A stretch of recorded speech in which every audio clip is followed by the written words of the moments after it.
무언가 계획이 세워진다는 건 좋은 일이죠. 그 아까 전에 잠깐 봉정함 이야기를 했는데 봉정함에 가려면은 무엇을 관리 잘해야 될까요? 건강, 몸 관리를 잘해야 됩니다. 우리가 몸이라는 것이 마음처럼 막 잘 움직여지면 좋겠지만 또 그게 그렇지가 않아요. 또 어떤 분은요, 봉정한다 그러니까 한 3달 전부터 열심히 운동을 하는데 그러다가 몸에 무리가 와서 오히려 관절이 안 좋아져가지고 가야 될 때 못 가는 경우가 많습니다. 뭐든 적절히 해가지고 그 다음에 천천히 꾸준히 해야지만 관리가 돼요. 오늘은 제 몸 상태가 별로 안 좋아요. 디스크가 제가 있거든요.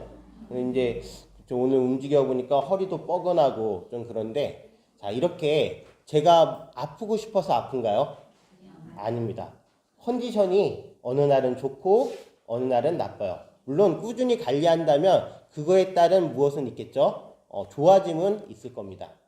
우리 몸도 제 마음대로 안 돼요. 그런가요? 안 그런가요? 우리 마음도 제 마음대로 될까요? 안 될까요? 안 돼요. 하물며 제 몸도 제 마음도 제 마음대로 제 뜻대로 되지 않는데 남이 내 말에 따라서 몸이 움직여질까요? 네? 이거 해라 저거 해라 이렇게 변해라 이렇게 변해라 움직여질까요? 네. 하물며 사람의 마음이 제가 막 얘기를 한다 그래서 변화가 될까요? 네? 물론 영향은 줄 수가 있겠죠. 지나가다 생각이 들어서. 그런데 그것은 그 사람 마음이 변화하고 싶을 때 그것들이 다 소스가 돼가지고 변화하게 돼요. 그래서 제가 변화시킬 수가 없는 거예요. 그거는 이 세상에 있는 모든 존재들이 다 마찬가지예요. 그리고 이 세상에 있는 모든 존재들은 다 소중해요. 우리가 지난 시간에 정신 희우분에 배웠어요. 정신, 바른 믿음은 뭐하다? 희우하다. 희우하다는 것을 좀 쉽게 표현하자면 뭐라고 표현할 수 있어요? 드물다. 또는 드물기 때문에 어렵다 라고 표현할 수 있어요. 어떤 믿음이요? 바른 믿음이요. 그러면 도대체 바른 믿음이 뭘까요? 바른 믿음을 얘기하기 전에 부처님 법에 대해서 이제 우리가 이렇게 만났는데 우리가 이 부처님 법을 만나는 게 얼마나 어려운 일인지를 경전에서는 이렇게 설명해요. 맹구 우목이다. 들어보셨나요? 저희 은사스님께서 자주 하시는 법문이세요. 맹구 우목. 부처님께서 어느 날 제자들과 함께 계시다가 이렇게 말씀을 하셨어요. 지금 이 대지가 다 바다로 변한다고 하자. 이 대지라는 것은 이 땅 전체를 얘기하는 거예요. 이 대지가 바다로 변한다고 하자. 거기에 널빤지가 하나 떠다니는데 그 널빤지에 구멍이 다 뚫어져 있대요. 그런데 눈먼 거북이가 그 망망대해를 헤엄치다가 100년에 한 번 뭐 하는 거죠? 숨 쉬려고 이렇게 올라와서 바다 위로 올라오는데 그 떠다니는 널빤지를 스쳐서도 안 되고 지나쳐서도 안 되고 뭐 해야 된다? 그 구멍에 딱 알맞게 자기의 목을 집어넣어서 숨 한 번 쉴 수 있는 그러한 인연이 이 사람으로 몸받는 인연이다 라고 말씀하셔요. 즉, 이 사람으로 태어나기가 어렵다라는 거예요? 아니면 쉽다라는 거예요? 아니, 눈먼 거북이가 100년에 한 번씩 숨을 쉬려고 오는데 그냥 숨 쉬는 것도 아니고 떠다니는 널빤지에 구멍이 뚫려 있는데 거기에 자기의 목을 쏙 집어넣어서 숨 한 번 쉬고 그 다음에 가는 그 인연이 얼마나 어렵겠어요. 이것이 우리가 이 세상에 사람 몸 받은 인연이래요. 너무나 귀중하죠. 근데 이 귀중한 몸뚱이를 받아가지고 더 어려운 게 있대요. 그것이 무엇이죠? 불법을 만나기가 어렵다라는데 그 불법을 만나서 올바르게 공부하기가 참 어렵다라는 거예요. 우리가 불법은 만날 수가 있어요. 여기서 듣고 저기서 듣고. 근데 거기에 내 마음이 합치돼서 부처님이 가르침이 무엇인지 정말 느껴보고 그것을 실천하려고 노력하고 부처님께서 말씀하신 것이 내 삶에 녹아들 수 있게 하는 것은 더더욱 어렵다라는 거예요. 섬계투침이라는 용어가 있어요. 섬이 무엇이냐면 가느다라는 거예요. 개가 무슨 뜻이냐면 겨자씨예요. 겨자씨. 아주 가느다란 겨자씨. 아주 요만하대요. 요만하대요. 그 겨자씨를 공중에 탁 던진 다음에 그리고 나서 뭐 하는 거예요? 투침. 바늘을 던져서 그 섬계에 가는 겨자씨에 콕 꽂히는 인연이 불법을 제대로 만나는 인연이래요. 이거 어려울까요? 쉬울까요? 지금부터 평생을 가지고서 겨자씨를 가지고 한번 던져보세요. 죽을 때까지 되나 안 되나. 네. 이렇게 우리는요, 부처님 법을 지금 만나고 있어요. 그렇기 때문에 이 시간이 상당히 소중한 거예요. 정신희우본을 얘기하고 이제 우리가 7, 무엇을 얘기할 거냐면 무등무설분을 얘기할 거예요. 무등무설분이라는 것은 부처님께서 지금까지 싼냐에 대해서도 이야기하셨고 그 다음에 또 무엇을 이야기하셨느냐, 락샤나라는 것도 이야기하셨고 니미따도 이야기하셨어요. 싼냐라는 것은 보다 더 정확한 표현으로는 이렇게 얘기해요. 무언가 기대어져서 이루어지는 생각. 즉 이것은 완벽한 생각이 아니라 완벽하게 이해하는 것이 아니라 무언가 기대어져서 이해하는, 즉 아르말이라는 것이 바로 싼냐라는 거예요. 저는 강원도 정선군 고안읍 두문동 출신이에요.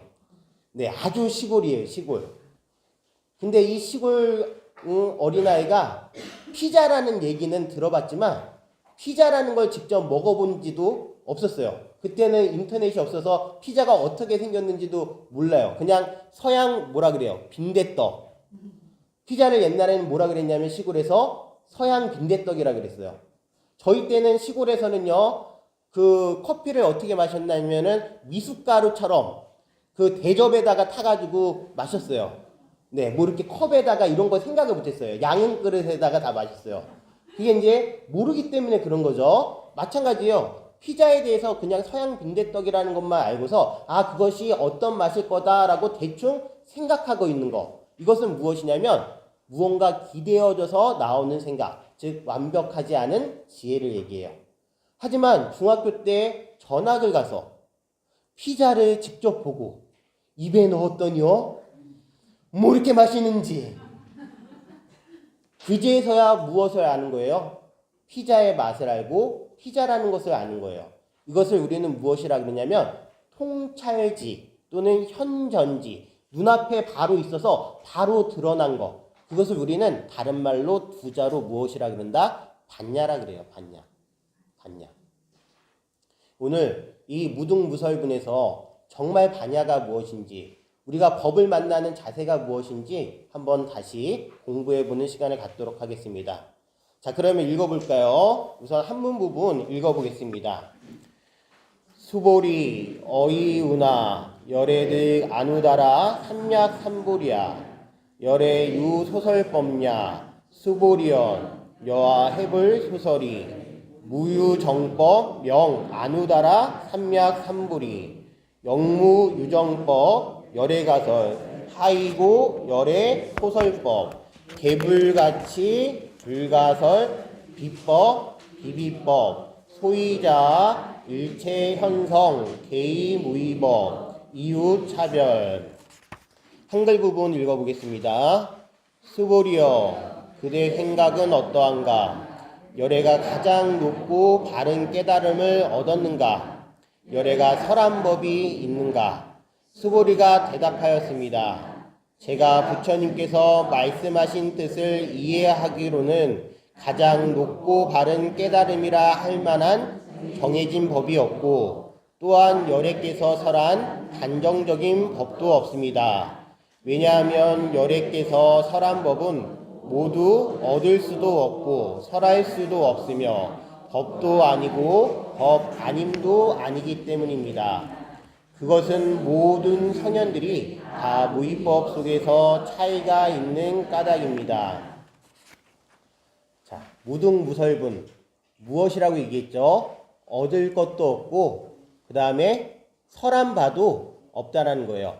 그러면서 무엇에 대해서 이야기했느냐? 수보리여 그대 생각은 어떠한가 하면서 우리가 이 금강경 독송할 때 가장 생소한 단어라고 얘기할 수 있죠. 옛날에는 안욕따라 삼약삼볼이라고 이제 경전에서 이렇게 이제 번역할 때 했고, 그 다음에 지금은 음을 따라서 안우따라 삼약삼볼이라 그래요.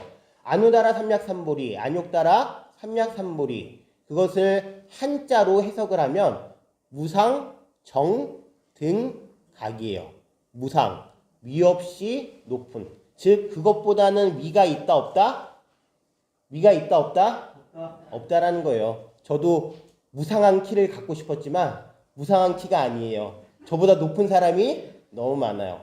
그 다음에 저보다 뛰어난 사람들이 너무 많아요. 이 무상이라는 단어요. 위 없이 높은이라고 얘기했는데 그것은 상대적으로 위 없이 높은 것일까요? 여기서 만약에 상대적으로 누구보다 위 없이 높다라고 얘기하면 이미 벌써 법상, 법의 그물에 걸려버리는 거예요. 진리의 세계에서 위와 아래, 높고 낮음, 이 차별을 두지 않는 것. 그래서 법에 대한 어떤 걸림이 없고 이 법조차 땡목으로서 알아버리는 것. 그것이 우리 부처님께서 지금까지 말씀하신 거예요. 따라서 안우다라 삼약삼보리는 무상, 위 없이 높은 거지만 어떤 비교할 대상으로서의 위 없이 높은 것이 아니에요. 단지 왜 위 없다라고 얘기하느냐? 우리 불법에서 가장 중요한 걸 무엇이라고 생각하냐면 바로 본인의 가지고 있는 번뇌와 망상을 뭐하고 다 풀어버리고 그것으로부터 벗어나서 열반을 성취하는 것, 즉 대자유를 얻는 것을 바로 불교에서 얘기하는, 즉 고통으로부터 벗어나는 것을 얘기하는 거예요. 위 없다라고 얘기했을 때 왜 위 없냐? 그것만큼 고통으로 벗어나게끔 할 수 있는 법이 참으로 좋은 법이기 때문에 그런 거예요. 그래서 아누다라 삼약삼보리는 우리가 위 없이 그렇게 깨달음으로 열반으로 갈 수 있게끔 하는 우리 열애의 지혜와 동등한 지혜를 얘기하는 것이 무엇이다? 바로 아누다라 삼약삼보리예요. 근데 이것도 단지 정의로서만 무언가 설명을 하고 이해를 시키려고 하기 때문에 이런 표현이 있을 뿐이지, 부처님께서는 아누다라 삼약삼보리를 설하셨어요? 안 하셨어요? 무상정등각을 설하셨어요? 안 하셨어요? 안 하신 거예요. 그렇다고 또 여기서 안 하셨다고 하면은 그 또 안 하셨다라는 말에 걸려버려요. 여러분들, 김치찌개 제가 이제 뭐 법을 설명할 때 얘기하는 건데, 백종원 씨가 이제 나와가지고 요리를 막 하죠. 그렇죠? 막 보면은 막 대충 집어넣는 것 같아요. 설탕도 막 이만큼 집어넣고 막 하는 것 같아요. 그런데 대중들이 먹어봤을 때 그 음식이 맛있기 때문에 뭐 하고 있어요, 지금? 유행하고 있고, 그것을 따라하고 있고, 그것을 뭐 하고 있어요? 연구하고 있어요. 그런가요? 안 그런가요? 그리고 지금 되게 보니까 선한 영향력을 많이 하는 것 같아요. 시장에 가서 시장도 살리게 하고 이런 모든 것들이. 그런데 이제 중요한 건 그래요.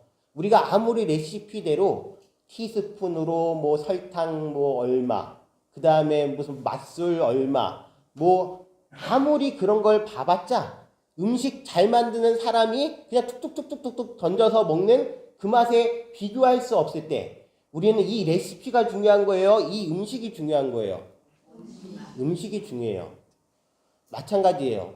다 설명하려고 그것을 정의 내리려고 언어적으로 얘기하지만 우리가 스스로 내 마음의 불안을, 내 마음의 고통을, 내 마음의 욕심을, 내 마음의 분노를 직접적으로 이 말들이 아니라 벗어날 수 있다면 그거는 정말로 부처님께서 말씀하신 바를 실천하고 있는 대자유인이죠. 어느 정도 하느냐에 따라서 다른 거예요. 요즘 우리 사찰에 그 이제 종이를 이렇게 놔두고 가시는 분이 있어요. 아주 또박또박 글씨를 잘 쓰시더라고. 그런데 그 내용이 무엇이냐면 어디다 놔두냐면 저 법당 뒤편에 화장실 뒤편에 이렇게 바닥에 놓고서 언제 오셨는지 왔다 가셔요. 그런데 그 내용이 무엇이냐? 주기도문이에요. 하늘에 계신 우리 아버지여 이름이 거룩히 여김을 아시옵고, 그것을 거기다가 아주 고이 모셔다 놓고 가요. 제가 이제 그것을 보면서 저는 뭐 해야 되죠? 그걸 뭐 비를 맞춰서 뭐 이렇게 뭐 그게 아니라 잘 고이 주워가지고 소각장에 가서 열심히 태워요. 뭐 그걸 제가 뭐 어떡하겠어요? 뭐 그걸 뭐 스크랩 해가지고 모아둬요. 뭐 아니면 뭐 그래요. 단지 이제 그런 생각을 하는 거예요. 그분은 아마 어떤 마음인지는 모르겠지만 뭐 여러 가지 경로로 그럴 수가 있어요. 우선 첫 번째, 자기가 생각하고 있는 올바른 법을 전도해야 된다라는 생각을 할 수도 있어요. 그런가요? 안 그런가요? 하나님의 말씀을 우리 하양포교당에 전함으로써 저 주지 스님이 얼른 이 절에서 있는 것이 아니라 머리를 기르고 교회에 회개하고 그러길 바래서 그럴 수도 있어요. 또는 그 분은요 어떤 마음을 가지고 있느냐, 제가 유추를 좀 해본 거예요. 아, 당신이 이렇게 하는 그 행위가 당신의 말씀을 실천하는 데 있어서 도움이 된다라고 생각을 하고 있을지도 몰라요. 그런데 그 순간요, 저는 어떤 생각이 들었냐면, 주기도문이라는 것은 예수님께서 당신의 제자들에게 어떻게 하면은 기도를 올바르게 할 수 있을까를 상세하게 말씀해 주신 바로 진짜 중요한 주기도문이에요. 그런데 그 주기도문을 사찰 어디 보이지 않는 구석에다가, 그것도 연습장에 써서 바닥에 내려놓고 가면 제가 죽지 않으면 비가 올 누가 밟고 뭐 할 텐데, 당신의 그 거룩한 말씀을 그렇게 놔두고 간다라는 게 저는 이해가 되지 않아요. 만약에 정말로 귀한 말씀이고 그것을 받들어야 한다면 저는 그런 식으로 하지 않을 거라는 생각을 해요. 그리고 이 세상에 진리라고 했을 때 내가 무언가 그것을 진리라고 해서 다른 것이 진리가 아니라고 하는 순간 이 세상의 진리는, 그분의 진리는 사라지게 돼 있어요. 제가 참 좋은 내용 읽어드릴게요. 진리를 깨닫는 길이라고 해서 마지막 이가에 나오는 내용입니다. 거기에서 이렇게 얘기해요. 이것만이 진리라는 것은 오류이다. 어느 날 한 바라문이 부처님께 질문을 합니다. 어떻게 하면은 진리를 깨달을 수 있습니까? 라고 얘기했을 때 우선 부처님께서 말씀하실 때 이거예요.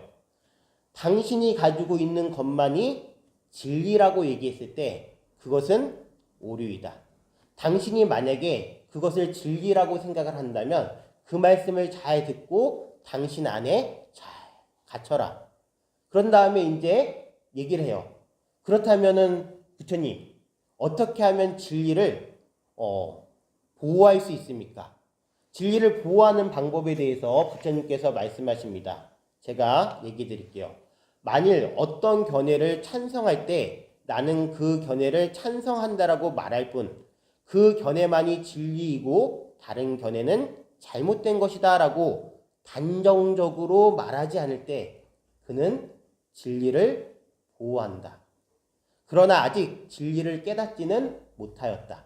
지금 보호하는 방법이 뭐래요? 바로 어떤 견해를 찬성할 때 나는 그 견해를 찬성하지만 다른 견해에 대해서도 뭐 한다는 거예요? 그것이 진리가 아니라고 단정짓지 않는다라는 거예요. 그러면서 또 질문을 합니다. 곧다마 존자님, 그렇게 해서 진리를 보호합니다. 그러나 어떻게 진리를 깨닫습니까? 라고 물어봤을 때 부처님께서 뭐라고 말씀하시냐면, 어떤 사람이 길을 가다가 좋은 말씀을 들었는데 그 좋은 말씀을 전하는 사람이 당신의 탐심도 벗어나 있고 당신의 분노심도 벗어나 있고 당신의 어리석음도 벗어나서, 그것은 그 사람의 탐진치 때문에 그런 이야기를 하는 것이 아니라 언제나 그 사람 상대방이 마음을 편안히 갖도록 그렇게 진리를 얘기하고 있을 때, 그리고 이 존자가 탐진치에서 벗어났음을 보고 그에 대한 믿음과 존경심을 갖는다. 존경심에서 가득 차서 가르침을 듣는다. 가르침을 듣고는 기억하여 그 뜻을 새긴다. 뜻을 새기고는 그 뜻을 자신의 삶에 비추어 모아 받아들인다. 이렇게 받아들였을 때 열성이 샘솟는다. 마음을 쏟아 매진하면 면밀한 관찰과 숙고가 생긴다. 면밀히 관찰하고 숙고하면 분발력이 생긴다. 굳건한 분발력으로 그는 최상의 진리를 깨닫게 되고 지혜로 최상의 진리를 꿰뚫어 보게 된다. 이렇게 해서 뭐한대요? 진리를 깨닫게 된대요. 그런데 진리를 깨닫는 것도 중요한 게 아니에요. 예전에 아리스토텔레스라는 분이요, 이런 말을 했어요. 한 마리의 제비가 온다고 해서 봄이 온 것은 아니다. 우리는 어느 순간에 진리를 깨닫는 순간이 있어요. 하지만 부처님께서 부처님이실 수 있었던 이유는요, 당신의 나이 35살 때 깨달음을 얻어서 그런 것이 아니라 그리고 나서 45년간 당신이 돌아가실 때까지 당신이 깨달은 그 진리를 하루도 빠짐없이 열성적으로 그것을 뭐했기 때문에, 꾸준히 행하셨기 때문에, 반복적으로 그것을 행하셨기 때문에 부처님이라고 지금까지 2600년이 지난 이 순간에도 부처님 오신 날을 기다리며 우리가 이렇게 있는 거예요. 진리라는 것은 어찌 보면 깨닫는 것도 중요하지만 깨닫는 게 그렇게 중요한 건 아니에요. 왜냐? 우리 불교는 중도예요. 중도가 무엇이냐면요, 어느 상황에서든 모든 것들이 다 인연의 조건에 따라서 일어났다가 사라져요. 그 순간에 어떻게 하면 그 모든 상황 속에서 맞춰서 가장 알바른 법을 펼칠 수 있을까? 알맞은 행동을 할 수 있을까? 고민하고 노력하고 하는 것이 바로 중이에요.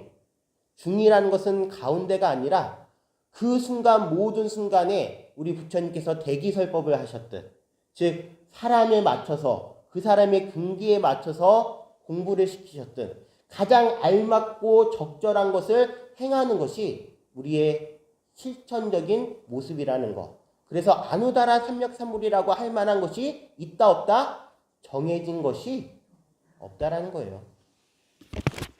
자, 이어서 보겠습니다. 열애가 설한법이 있는가? 그렇기 때문에 열애는 지금까지 부처님께서는 많은 말씀을 하신 것 같지만 어떤 정해진 법에 대해서 설하신 적이 있다 없다? 없다. 저랑 불광사에서 좀 친하다라고 생각하는 거사님이 계셔요. 그 이제 거사님께서 말씀을 진짜 잘하세요. 달변이세요. 그리고 아재 개그를 아주 잘하세요. 제가 원래 아재 개그를 안 하던 사람인데 그 거사님의 영향 때문인지 제가 어느 날 아재 개그를 하고 있으면 제가 그래요. 이건 분명히 그 거사님 때문에, 대거사님 때문에 그런 것이다 라고 얘기를 할 정도로 하여튼 말씀을 잘 하시는데, 한참 1시간 동안 말씀하신 다음에 뭐라 그러냐면 제가 깜짝 놀랐어요. 제가 뭐 입이라 뗐나요? 대단하신 분이에요. 1시간을 말씀하셨는데 제가 입이나 뗐냐고 설한법이 없음을 그렇게 증명하셨어요.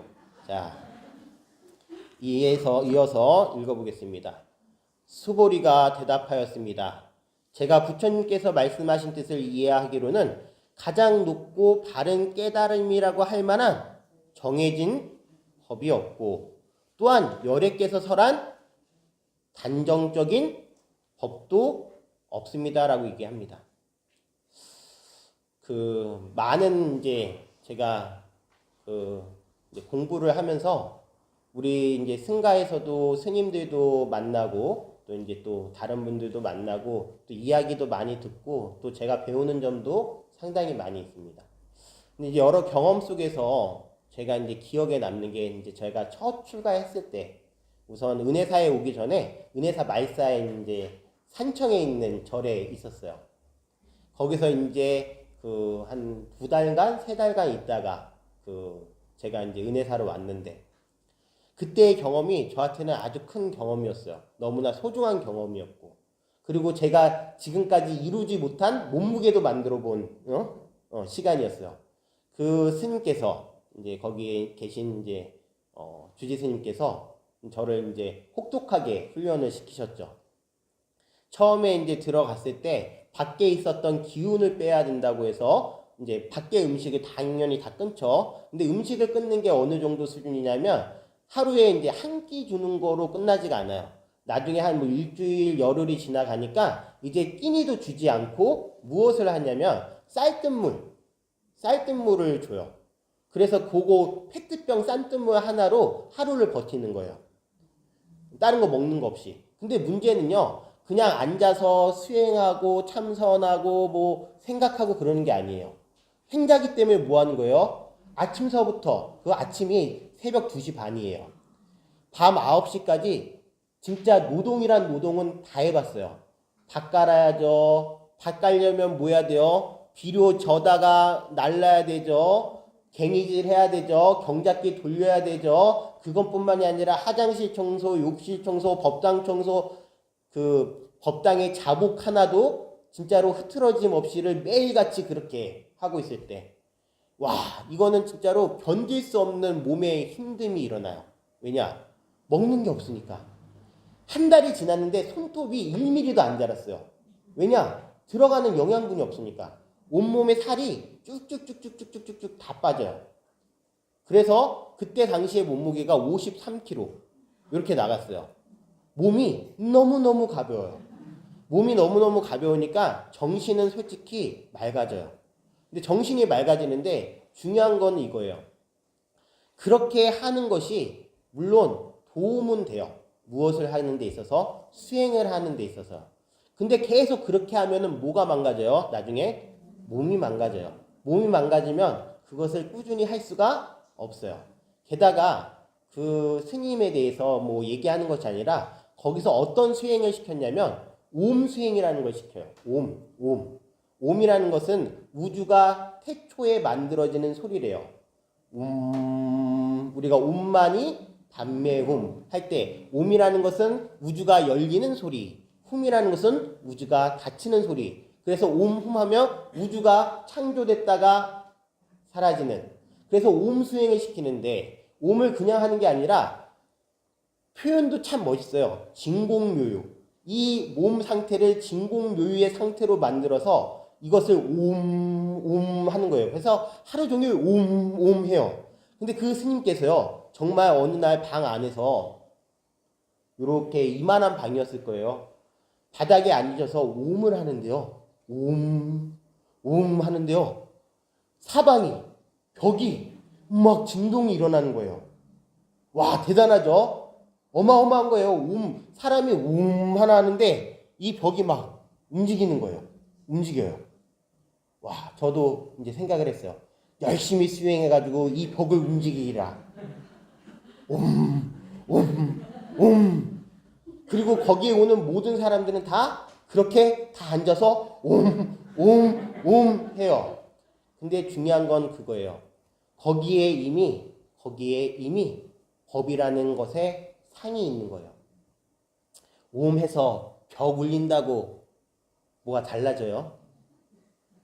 옴해서 벽 울린다고 뭐가 달라지냐고요? 달라지는 거 하나 없어요. 그 옴해서 만약에 수행을 잘해서 본인이 일어나는 분노를 안으로 쫙 내려앉아서 다음에는 똑같은 분노가 일어나지 않았을 때 그것이 의미 있는 수행이에요. 그리고 옆에 사람들이 저 사람 보면 참 마음이 편해, 평화로워. 저 사람하고 같이 있으면 내 마음도 참 안락해 라고 하는 것이 정말로 수행이에요. 옴에서 벽을 울리고 누군가를 보고 그 사람의 미래를 맞추고 아무 의미 없어요. 그리고 그런 것들이 모두 인가 속에서 똑같이 일어난다고 하더라도 그것은 세상을 변화시키지 못해요. 우리가 앞에서 맨 1장에서 얘기했던 부분이 있어요. 부처님께서 공양 때가 되셔가지고 뭐 하셨다고요? 탁발을 나가셨다고요. 탁발을 다니시면서 그냥 답만 얻으셨을까요? 저는 그렇게 생각하지 않아요.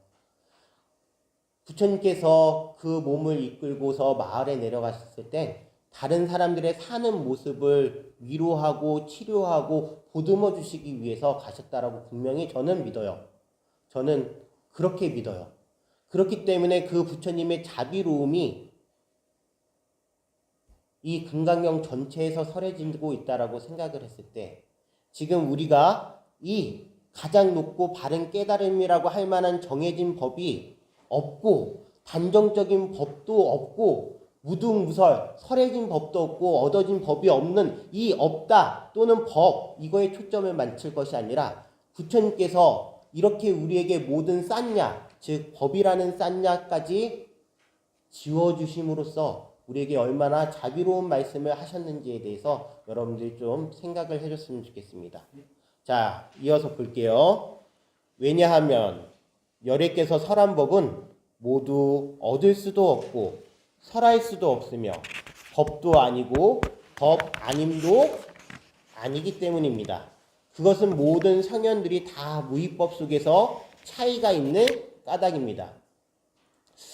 현대 철학에 들어와서 소실이라는 사람이 있어요. 언어학자예요. 언어학자. 이제 언어를 구조적으로 파악해요. 현대 철학에서 가장 이제 그 유명한 철학이 이제 구조주의라는 거예요. 모든 것들의 구조적인 모습들을 파악해서 우리가 그 구조 쪽에서 어떠한 사유를 하고 있느냐 그런 것들을 살펴보는 건데 소실이는 이 언어가 우리의 사유를 뭐한다? 통제하고 어떻게 보면 방해하는데 가장 큰 역할을 한다라고 생각을 해요.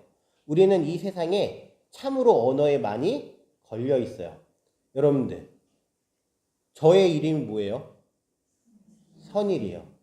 근데 선일이라고 하는 순간 여러분들이 어떤 이미지가 떠오르는지 여러분들 각자 나름대로의 다 이미지가 있어요. 그럴까요? 안 그럴까요? 실체적인 모습으로서의 저를 보일 수 있는 분들은 없어요. 저 또한 저의 모습을 실체적으로 보기가 힘들어요. 여러분들, 저는 변할까요? 안 변할까요? 이 순간에도 여러분들은 보지 못하고 계시겠지만 제 몸 내장이 여러 개로 막 움직이고 있겠죠. 세포가 살아나고 죽겠죠. 지금 이 모습도 다 무상한 거예요. 그렇죠? 거기에는 어떤 고정된 것이 없어요. 그런데 저라는 존재가 없다라고 얘기할 수 있어요? 여러분들이 보고 있는 건 뭔데요? 여러분들이 생각하고 있는 선일이는 뭔데요? 무상하다고 해서 없다라고 얘기할 수 있어요? 아니에요. 그것은 항상 변화하는 거예요. 우리는 사고 구조가 어느 순간에 탁 막혔어요. 그 현대 미술에서 이런 거 많이 그려요. 그 파이프를 그려놓고서 한번 나중에 찾아보세요. 파이프를 그려놓고서 이것은 파이프가 아니다 라고 글로 적혀져 있어요. 그것은 무엇이냐면 우리가 가지고 있는 고정된 관념이 얼마나 무서운지를 보여주는 거예요. 제가 지난번에 달마대사 이야기할 때 달마대사가 집신 한 짝을 머리에 이고 왔다라고 얘기했었죠. 그 집신이 우리가 고정관념으로는 뭐하죠? 발에 싣는 거지만 이 집신을 어떤 때는 위에 올려서 뭐 내가 추우면은 그것이 보온 효과를 준다면 그것을 사용할 수도 있는 거예요. 모든 것들은 다 그렇게 시시각각 변화하기 마련이에요. 부처님의 법도요. 고정됨이 없음을 말씀하셔요. 그렇죠? 고정되어 있다라고 하면은 부처님 법이 아니에요. 여러분들 예전에 그런 거 해보신 적 있어요? 퍼즐인데 이렇게 사각판에 네모 돼 있어가지고 이렇게 옮기고 이렇게 옮기고 이렇게 옮기고 이렇게 옮겨서 그림을 딱 맞추면 되는 거예요. 자, 그 그림이 맞춰질 수 있는 이유는 무엇이에요? 그 그림이 흐트러진 그림이 맞춰질 수 있는 가장 중요한 요소가 무엇일까요? 맞춰질 수 있는 중요한 요소. 바로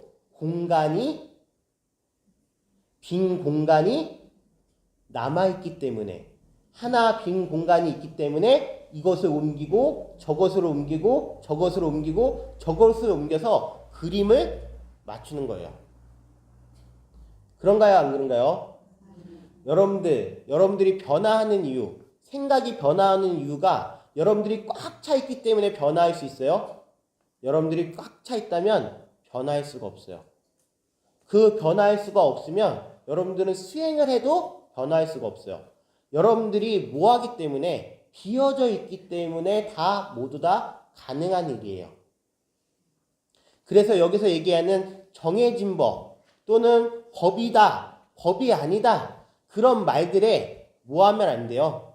혹하면 안 되고 그 법이 아니라는 싼냐 즉 그릇된 생각 무언가 기대어진 생각조차도 건넜을 때 즉 뗏목의 비유처럼 이것을 뗏목으로 알았을 때 여러분들이 부처님 법을 진정으로 잘 받아들이는 거라고 저는 생각해요. 저는. 자,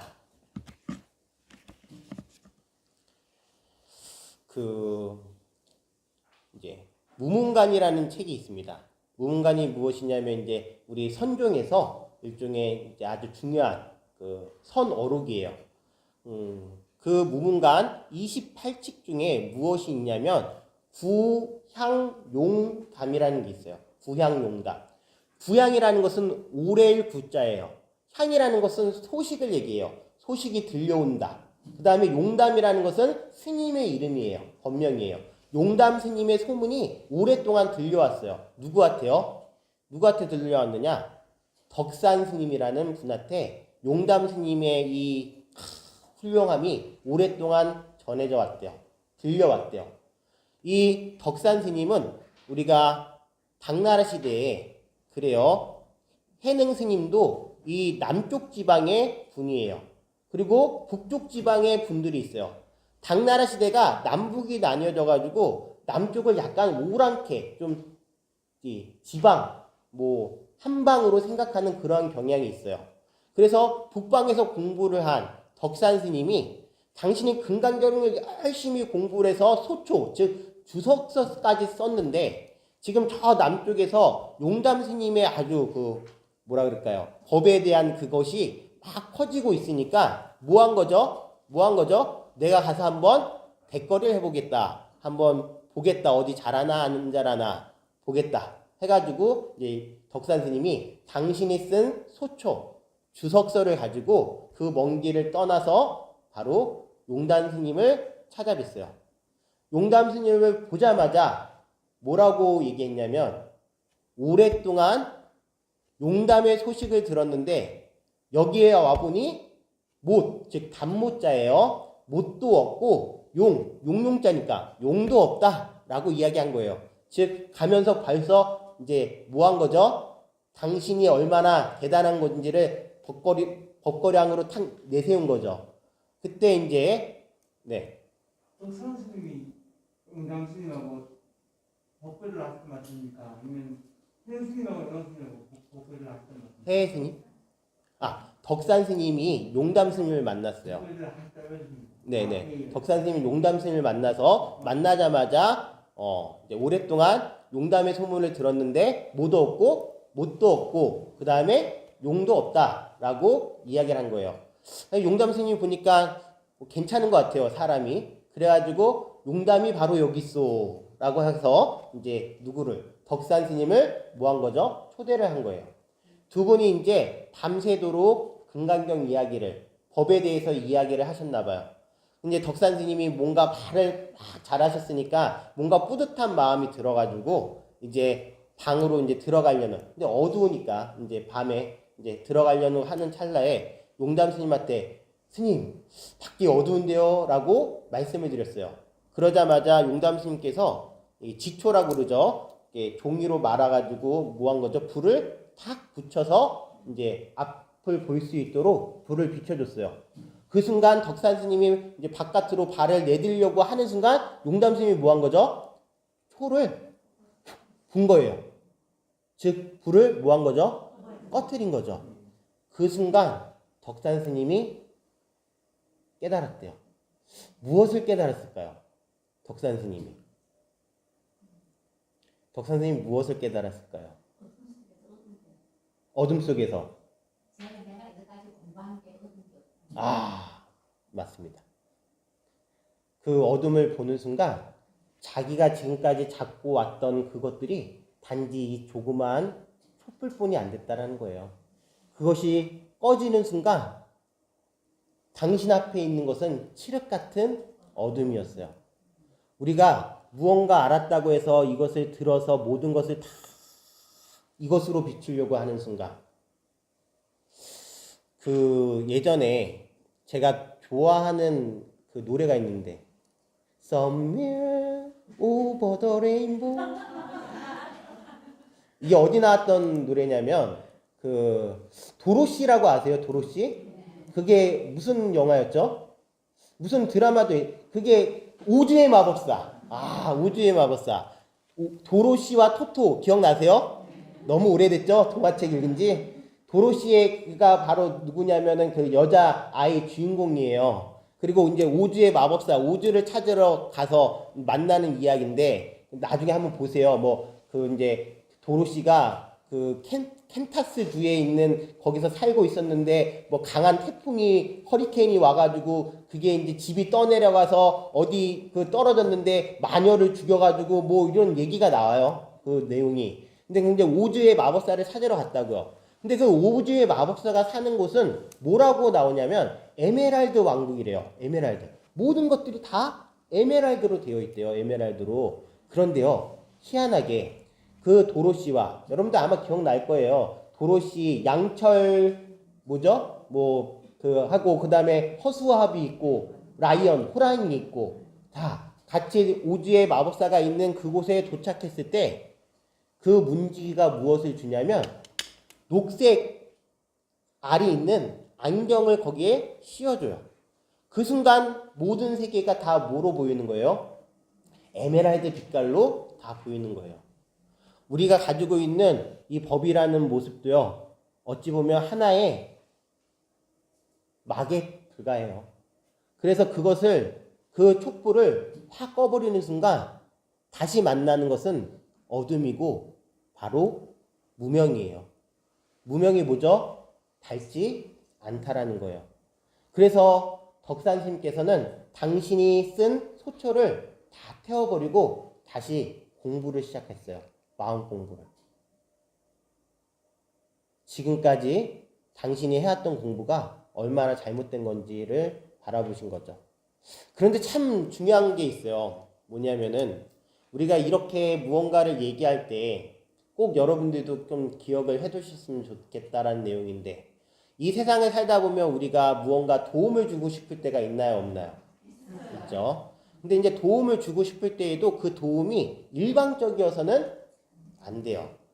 그 받아들이는 사람도 상당히 중요하죠. 왜냐, 도움을 주고 싶어도 도움을 받고자 하는 사람이 받아야 되는 거니까. 우리가 예전에 그랬어요. 그 교육받을 때 어떤 몸이 좀 불편하신 분이 있으면 내가 아무리 도와주고 싶어도 그냥 막 가가지고 내가 도와주는 게 아니라 뭐 하는 거죠? 도와드려도 될까요? 여쭤보고서 도와드려야 되죠. 그렇죠? 내가 만약에 그냥 도와주는 것은 어떻게 보면 그 사람한테는 불편함을 주는 걸 수도, 또는 그 사람한테 어찌 보면은 무엇을 마음의 짐을 주는 걸 수도 있어요. 그래서 말씀이 죄송한데요. 네. 덕산 스님하고 영월 스님하고 법회를 하실 때 네. 작은 촛불보다 원사를 그랬잖아요.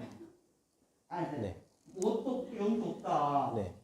어둠을 보는 순간 네. 가마 칠 같은 어둠을 다 밝혔으니까 촛불보다 원사를 그러셨잖아요. 네. 그 말씀을 하다 보니까 재해명상이라는 말을 맞습니까? 네. 예.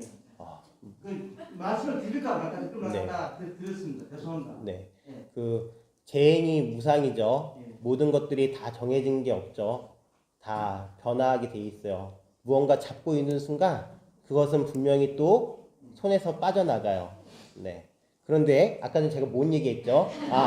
상대방이 원할 때 그것을 물어보고 의향을 물어보고 한다고요. 어느 날 이제 사리붓다께서 이제 다른 스님들께 말씀을 하셔요. 사리붓다는요, 부처님도 인정한 상수 제자세요. 그래서 당신의 계파가 있어요. 뭐냐면은 우리는 부처님이라고 하면은 부처님만 법을 설하셨다라고 생각할지 모르겠지만 부처님의 10대 제자들도 부처님 못지않은 다 제자들을 두고 계셨어요.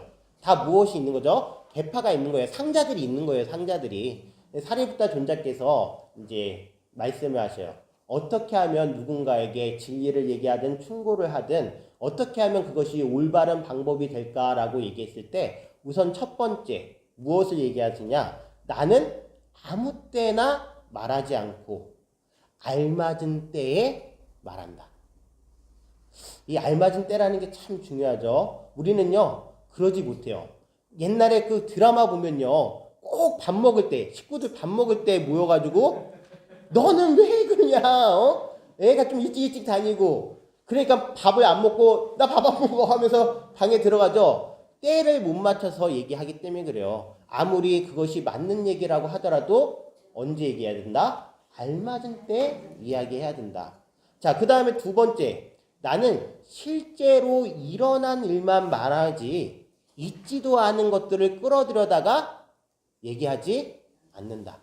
직접 보고 공부하고 물론 저도 참 부족해서 제가 이해할 수 있는 범위 내에서 막 얘기할 때가 있어요. 그건 이제 저의 부족이죠. 왜냐하면 아직 공부가 덜 돼 있고 더 열심히 해야 되고 아마 또 1년이 지나고 또 2년이 지나서 제가 살아있을 때까지는 또 공부를 하면서 저를 수정해 나가겠죠. 네. 자, 그 다음에 나는 부드럽게 말하지 모하게 말하지 않는다. 거칠게 말하지 않는다. 그것이 아무리 중요한 얘기라고 하더라도 그것이 아주 올바른 얘기라고 하더라도 부드럽게 얘기해야지 거칠게 얘기하면 안 되는데 우리가 살다 보면은 거칠어져요? 안 거칠어져요? 왜 말귀를 못 알아듣냐? 너는 어떻게 점점 멍청해지냐? 뭐 그럴 때가 있어요. 자, 다 잘못된 말이라는 거예요. 그 사람을 변화시킬 수가 없어요. 자, 그 다음에 나는 서로에게 이익되는 말만 하지 이익 없는 말을 하지 않는다고요. 그 사람에게 도움이 되고 나에게 도움이 되는 말을 한다라는 거예요. 그 다음에 다섯 번째 진짜로 중요한 마음이에요. 나는 자애의 마음, 즉 자애가 뭐예요? 사랑하는 마음으로 말하지 성냄을 가지고 말하지 않는다. 여러분들 한번 지금까지 말하던 방식을 잘 생각을 해보세요. 내가 나의 욕심 때문에 계속 무언가를 화내면서 얘기를 하지 않았는지 들어야 된다고 막 억지로 얘기하지 않았는지 그건 난 진짜로 힘든 부분인 것 같아요. 여러분들 지금 이 자리에 제가 억지로 잡고 있나요? 여러분들 안 온다고 제가 뭐 카톡을 날리나요? 찾아가서 왜 안 오시냐고 막 그러나요?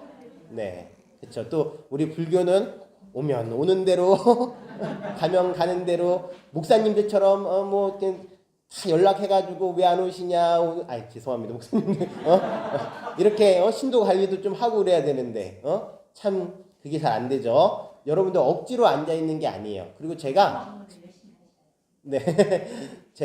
그리고 여러분들에게 억지로 제 말을 들으라고 얘기하지도 않아요. 여러분들께서 마음에 동하실 때 또 그것이 저랑 마음 생각이 맞을 때도 있고 또 제가 지금 읽어드리는 거는 다 부처님 말씀이에요. 여러분들이 부처님 말씀 듣고서 여러분들 스스로를 변화시키는 것이지 제가 여러분들을 변화시킬 수 없어요. 저한테는 그런 법도 그런 깨달음도 없어요. 네. 자, 볼게요. 거기에 이런 표현이 나와요. 맨 마지막에 무엇이냐면 그것은 모든 성현들이 다 무위법 속에서 차이가 있는 까닭이다. 여기서 이제 우리가 모든 성현들이라고 얘기하는데 이제 성현들에 대해서는 나중에 배울 거예요. 뭐 나와요. 예류가, 일레가, 불안가, 뭐 아라한 해가지고 이제 배우는데 그런 모든 것들도 다 차별이 있는 게 여기 중요한 게 아니에요. 왜 차이가 있다라는 게 중요한 게 아니에요. 왜냐하면 지금 이거는 그 구마라 집스님께서 번역할 때 우리가 보다 더 쉽게 이해하기 위해서 차이가 있다, 차별이 있다라고 표현했을 뿐이지 모든 성현들은 다 무위법 속에서 수행을 하신다라는 거예요. 근데 그 여기서 얘기하는 무위법이라는 것은 무엇이냐면 바로 조작되지 않은 것, 자기적이지 않은 것, 행위를 하지 않는 것이 아니라, 무행위가 아니라 자기적으로 무언가 억지로 꾸미지 않는 것, 그것이 바로 무의예요. 즉 인연에 따라서 주어진 그 수행을 법이라는 상도 없고 무언가를 얻었다라는 그러한 것도 없이 당신의 탐진치를 점점 줄여나가서 거기에 조작된 마음이 없는 상태를 무엇이라 그런다? 무위법이라고 얘기해요. 무위법. 우리 이제 여기서 얘기하는 무위를 예전에는 어디서 많이 사용하냐면은 이제 도덕경에서 많이 사용해요. 그런데 그런 게 있어요. 이제 그 예전에 중국의 불교가 전파됐을 때 격이불교라고 해요. 격이불교가 무엇이냐면 불교는 인도에서 중국으로 넘어왔어요. 그래서 중국 사람들한테는 그것이 생소할까요? 익숙할까요? 생소해요. 그러면 생소한 사람들한테 그것을 익숙하게 만들려면은 그 당시에 익숙한 사상에서 사용하는 용어들을 뭐 해야 되는 거죠? 사용해야 돼요. 그래요, 안 그래요? 우리나라에 무언가 잠깐만 어떤 단어가 그런 것들이 있을까요? 이제 들어왔을 때 우리가 저기 외국에서 들어왔을 때 우리가 이해하기 위해서 우리 말로 편하게 쓰는 방법 뭐 이런 것들을 생각하면 돼요. 자, 그런데 그 무의라는 것은 바로 도덕경에서 얘기하는 그것이 아니에요. 도덕경에서 얘기하는 것은 상선약수라 그래요. 모든 것들이 물처럼 흐르는 것. 즉 자연 그 상태를 바로 얘기해요. 지금 우리가 얘기하는 무의라는 것은 바로 모든 상을 벗어 던져서 그 상에 얽매이지 않는 상태에서 본인 그리고 그 주변에 있는 모든 사람들이 다 번뇌로부터 벗어나서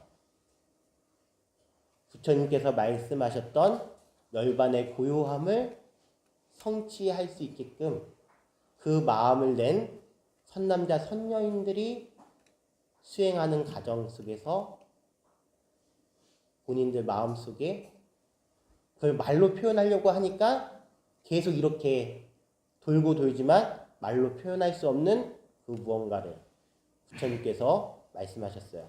왜? 말이라는 것은 위법이에요. 즉 조작된 것이기 때문에 완전치가 않아요.